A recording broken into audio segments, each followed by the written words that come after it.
ക്രിസ്തുയേശുവിൻ്റെ നിസ്തുല നാമത്തിൽ എല്ലാ പ്രിയപ്പെട്ടവർക്കും സ്നേഹവന്ദനം. ഇന്നത്തെ നമ്മുടെ ധ്യാനത്തിനായി വിശുദ്ധ മത്തായി എഴുതിയ സുവിശേഷം 19-ാം അധ്യായത്തിൻ്റെ 16 മുതൽ 19 വരെയുള്ള വാക്യങ്ങൾ.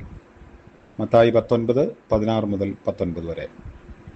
അനന്തരം ഒരുത്തൻ വന്ന് അവനോട്, ഗുരു, നിത്യജീവനെ പ്രാപിപ്പാൻ ഞാൻ എന്ത് നന്മ ചെയ്യണമെന്ന് ചോദിച്ചതിന് അവൻ, എന്നോട് നന്മയെക്കുറിച്ച് ചോദിക്കുന്നത് എന്ത്? നല്ലവൻ ഒരുത്തനേ ഉള്ളൂ. ജീവനിൽ കടപ്പാൻ ഇച്ഛിക്കുന്നുവെങ്കിൽ കൽപ്പനകളെ പ്രമാണിക്ക എന്ന് അവനോട് പറഞ്ഞു. ഏവ എന്ന് അവൻ ചോദിച്ചതിന് യേശു, കൊല ചെയ്യരുത്, വ്യഭിചാരം ചെയ്യരുത്, മോഷ്ടിക്കരുത്, കള്ളസാക്ഷ്യം പറയരുത്, അപ്പനെയും അമ്മയെയും ബഹുമാനിക്ക, കൂട്ടുകാരനെ നിന്നെപ്പോലെ തന്നെ സ്നേഹിക്ക എന്നിവ തന്നെ എന്ന് പറഞ്ഞു. കർത്താവിൻ്റെ പരിശുദ്ധ നാമം വാഴ്ത്തപ്പെടട്ടെ. മനോഹരമായ ഒരു പുതിയ പ്രഭാതം ദൈവം നമുക്ക് ദാനമായി നൽകിയിരിക്കുന്നു. ജീവിതത്തിൽ പ്രമാണമില്ലാത്തവരെ കുറ്റബോധം ഉള്ളവരാക്കാനായി ഈ ഒരു സംഭവം കർത്താവ് ഉപയോഗിക്കുന്നതായി കാണാം.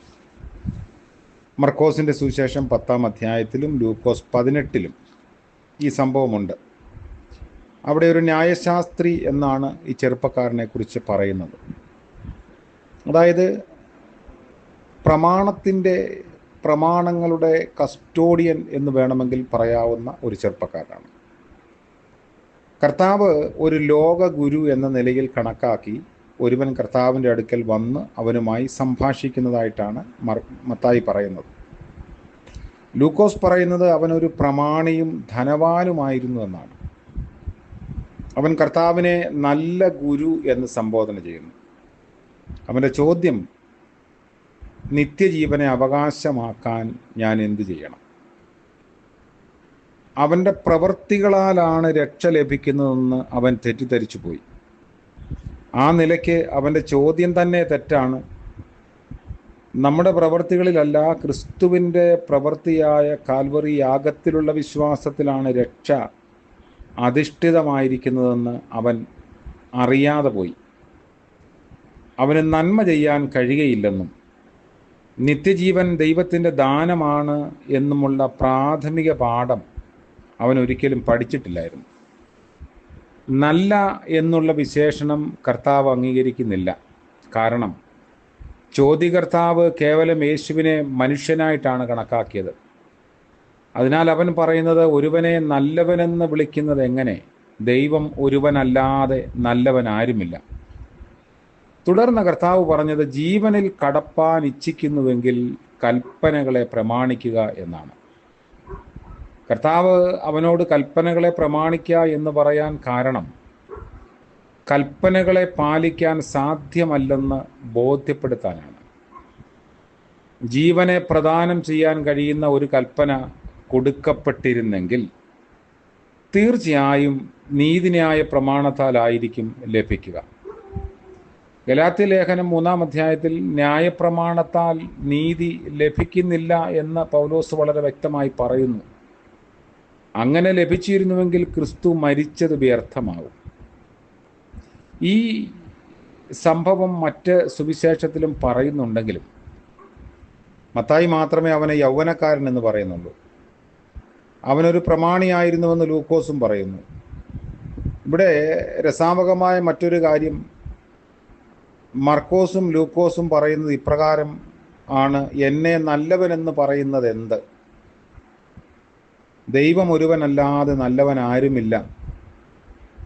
എന്നാൽ മത്തായി പറയുന്നത്, എന്നോട് നന്മയെക്കുറിച്ച് ചോദിക്കുന്നത് എന്ത് എന്നാണ്.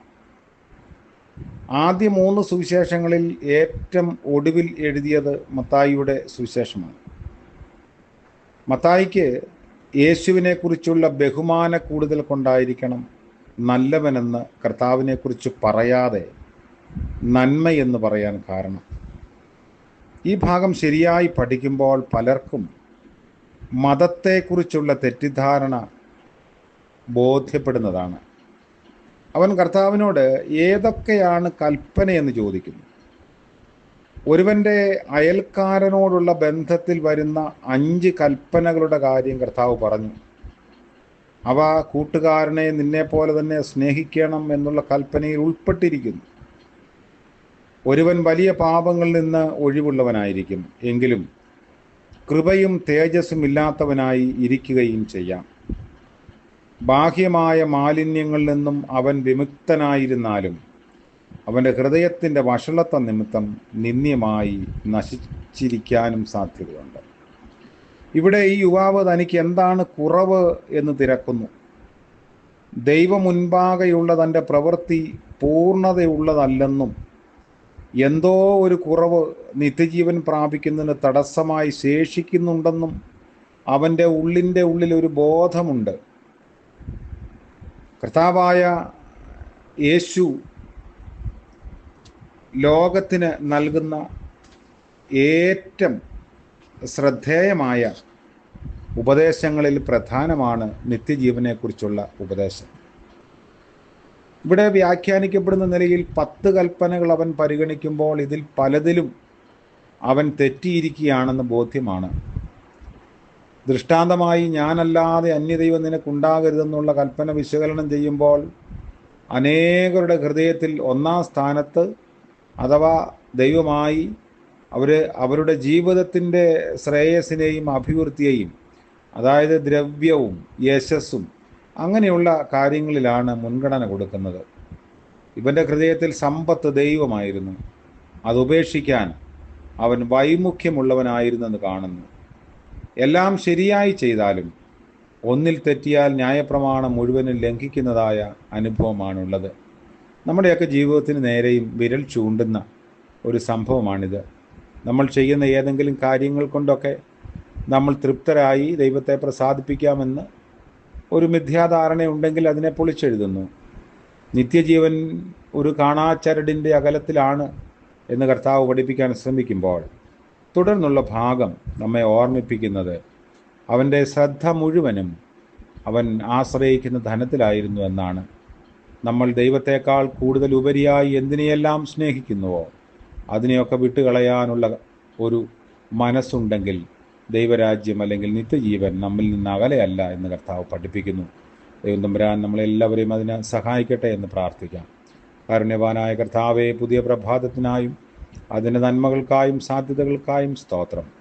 ഞങ്ങൾക്ക് കർത്താവിനെ സ്നേഹിക്കുന്നത് പോലെ മറ്റുള്ളവരെ സ്നേഹിപ്പാൻ, ദൈവത്തെക്കാൾ ഉപരിയായി മറ്റൊന്നിനെയും കണക്കാക്കാതിരിക്കാനൊക്കെയുള്ള കൃപയും ബലവും പകരണമേ. ഇന്ന് പ്രഭാതം മുതൽ പ്രദോഷം വരെ അവിടുത്തെ കരുണയിൽ ഞങ്ങളെ കാക്കണമേ.